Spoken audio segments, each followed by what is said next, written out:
My wife left me after getting in shape, and now she wants to come back because she's pregnant with twins. One of them is mine and the other isn't. How is that possible, you ask? Can happen, and it did. I don't know why I'm writing this. Maybe I just need validation, or maybe I just need to get it out. My life has completely flipped upside down in the past few months, and I'm still trying to process everything. I, 32M, was married to my wife, 33F, for 4 years. We had what I thought was a great marriage. I was madly in love with her, and for the most part we were happy. But in 2022, things started to change. She fell into depression mostly because of her job. I knew what that felt like. I had been through my own dark phase before we got married. The only thing that pulled me out of it was going to the gym, so I suggested she try the same. At first, she wasn't enthusiastic, but she agreed. We started going together. I couldn't be there as often as I used to because my workload increased after a promotion, but I did my best to support her. She used to be a little chubby, which I loved, but after a few months, the changes in her body became undeniable. She slimmed down, toned up, and for the first time in a long while, she seemed happier, more confident, more alive. I was happy for her, I really was. But then, that confidence started to shift into something else. She began staying out late. First, it was harmless, just a few meetups with friends. Then it became clubbing, house parties, and social events where I wasn't invited. She completely stopped doing her share of household chores, brushing it off as too busy or too tired. And then one night, I saw her flirting with another man. We were at a social event together, and she was different, bolder, almost like she had forgotten I was even in the room. She laughed at his jokes in a way she hadn't laughed at mine in months. She leaned in close when he spoke, touching his arm casually. It wasn't obvious, but it was enough. Enough for me to know. I confronted her later that night. I told her she was riding high on her new confidence, making rash decisions based on an emotional high. I tried to explain that I understood, because I had once been the same way. Her response? She laughed in my face. She told me I was insecure, that she had settled when she married me, and now realized she could do better. That night, something inside me broke. The woman who had once been the sweetest person I knew, the person who I had supported through her darkest days, had completely changed. A month later, she filed for divorce. I didn't fight it. There was nothing left to fight for. We had similar incomes, no kids, and the only shared asset was a joint bank account, which was easy to split. The house was my mother's, so she couldn't touch it. For months, she was just gone. I had no idea where she was, who she was with, or what her life looked like after she walked away. She didn't reach out, not even once, until last week. My phone rang, and I almost didn't pick up when I saw her name. But curiosity got the better of me. I answered. She was crying, and the first thing she said? I made a mistake. For months, she was just gone. I had no idea where she was, who she was with, or what her life looked like after she walked away. She didn't reach out, not even once, until last week. My phone rang, and I almost didn't pick up when I saw her name. But curiosity got the better of me. I answered. She was crying, and the first thing she said? I made a mistake. I remained silent, waiting for her to continue. Can we meet, please? She pleaded. Against my better judgment, I agreed. We met at a quiet cafe the next day. She looked different, tired, anxious, a shadow of the confident woman who had walked out on me. After an awkward silence, she took a deep breath. I'm pregnant, she said, her voice barely above a whisper. I felt a mix of emotions, shock, confusion, and a flicker of hope. Is it mine? I asked cautiously. She hesitated, then nodded. Yes, but there's more, she continued, her eyes welling up with tears. I braced myself. I'm having twins, she said. Before I could react, she added, and they have different fathers. I stared at her, trying to process what she had just said. How is that even possible? I finally managed to ask. She explained that during our separation, she had been with someone else. Unbeknownst to her, she had conceived twins, each with a different father. This rare phenomenon known as heteropaternal superfecundation. While extremely rare in humans, it is possible. I was at a loss for words. The woman I had loved, who had left me claiming she could do better, was now carrying my child and someone else's. She reached out, touching my hand. "I want us to raise them together," she said softly. I pulled my hand away, emotions swirling inside me. "You made your choice," I replied, trying to keep my voice steady. She looked down, tears streaming down her face. "I know I hurt you," she whispered. I stood up, unable to bear the weight of the situation. "I need time to think," I said, turning to leave. As I walked away, I couldn't help but wonder how my life had come to this. A twisted reality where the woman I once adored was now the mother of twins with two different fathers. Days turned into weeks, and I found myself grappling with a whirlwind of emotions. The revelation of my wife's pregnancy, with twins fathered by two different men, left me in a state of disbelief and turmoil. I couldn't fathom how our once stable relationship had unraveled into such a complex situation. I sought solace in conversations with close friends and family. Their reactions mirrored my own shock, but they offered unwavering support. My mother, in particular, became a pillar of strength, reminding me to focus on what truly mattered and to take time to process my feelings. One evening, as I sat alone in my apartment, memories of our happier times flooded my mind. The laughter we shared, the dreams we built together, it all seemed like a distant past. Now faced with the reality of her carrying twins with different fathers, I questioned everything I thought I knew about love and trust. In an attempt to understand the phenomenon better, I delved into research.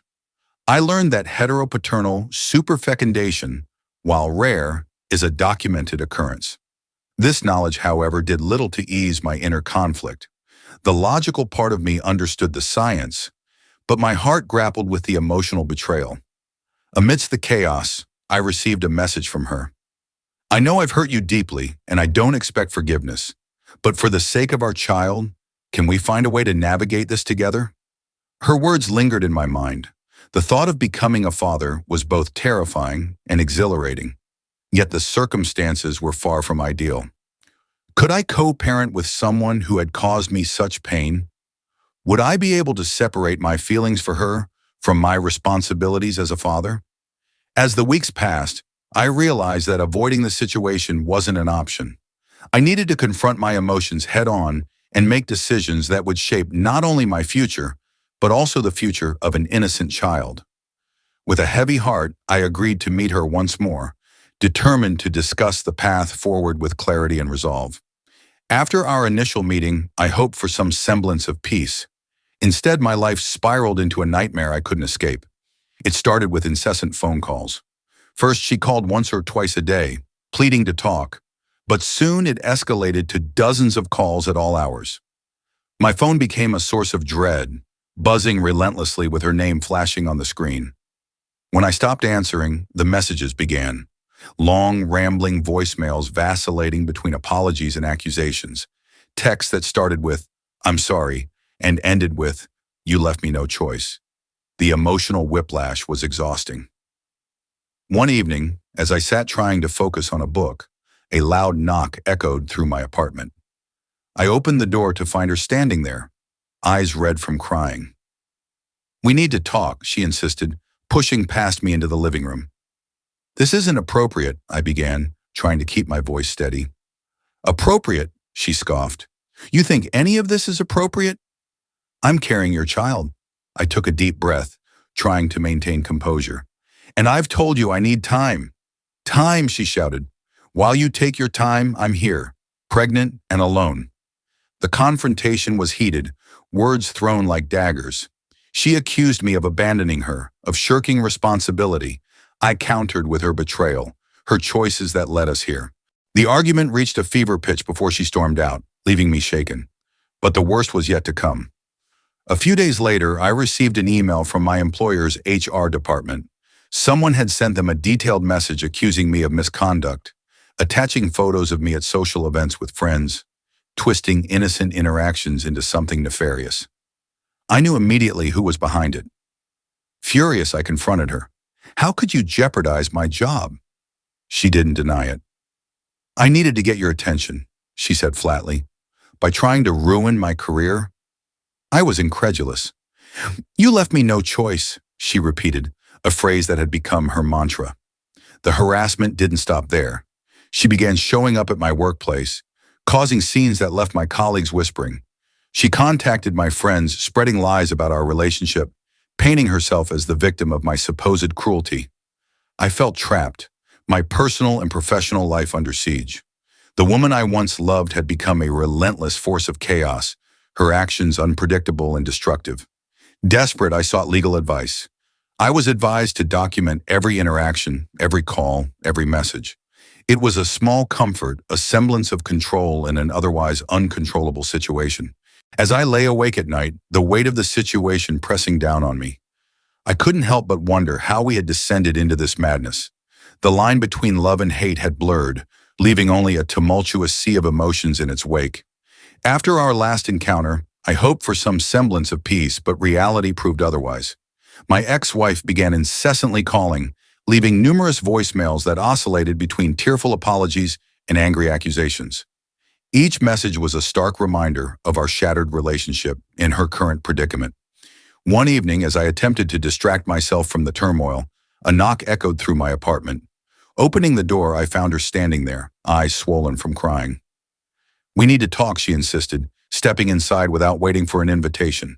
"This isn't a good time," I replied, striving to maintain composure. "You don't understand." Her voice quivered. "He left me. I'm all alone." A surge of mixed emotions washed over me. Anger, pity, confusion. Her new partner, the father of the other twin, had abandoned her, leaving her vulnerable and desperate. "And what do you expect from me?" I asked, trying to mask the frustration in my tone. "I need your support," she pleaded, "for the sake of our child." I took a deep breath, grappling with the weight of the situation. Despite the betrayal and the chaos that ensued, I couldn't ignore the fact that she was carrying my child. A part of me felt an innate responsibility, a duty to be there for my unborn son or daughter. Yet the wounds were still fresh, trust had been shattered, and the path to any form of reconciliation seemed insurmountable. "I can't just forget everything that happened," I said, my voice tinged with pain. "I'm not asking you to," she responded softly, "but we need to find a way to move forward. For the baby." The room fell into a heavy silence, both of us lost in our thoughts. The reality was undeniable. We were bound together by the impending arrival of a child, a life that deserves stability and love. "I'll think about it," I finally said, not meeting her gaze. She nodded, wiping away a stray tear. "Thank you." As she left, I felt a profound sense of conflict. The logical part of me screamed to keep my distance, to protect myself from further hurt.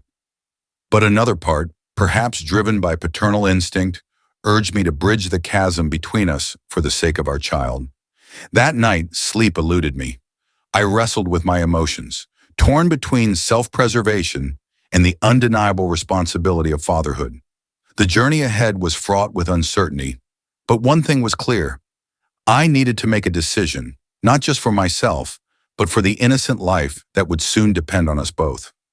After much contemplation, I decided to invite my ex-wife to move in with me during her pregnancy. Despite the betrayal, I couldn't ignore the fact that she was carrying my child. I felt a deep sense of responsibility to ensure the well-being of my unborn baby. Living together again was challenging. The familiarity of shared spaces clashed with the unresolved issues between us. I couldn't help but wonder if this was her plan all along, to find a way back into my life. Yet I couldn't stand the thought of her going through this alone. The presence of the other child, a constant reminder of her infidelity, added to my inner turmoil. I struggled with how to approach this innocent life that wasn't mine. Could I accept and care for both children equally? These questions haunted me daily. As the due date approached, we attended prenatal appointments together, trying to present a united front. To outsiders, we might have seemed like a reconciled couple, but internally I grappled with conflicting emotions. I was 99% certain that being there for my child was the right path, but the unresolved feelings about the other twin left me in a state of constant unease. Now I find myself turning to you, the reader, seeking your perspective. Did I make the right decision in taking her back into my home? Am I setting myself up for more heartache? Or is this a step toward healing and providing a stable family for my child? The future remains uncertain, and only time will reveal whether this fragile reunion was a mistake or a path to redemption.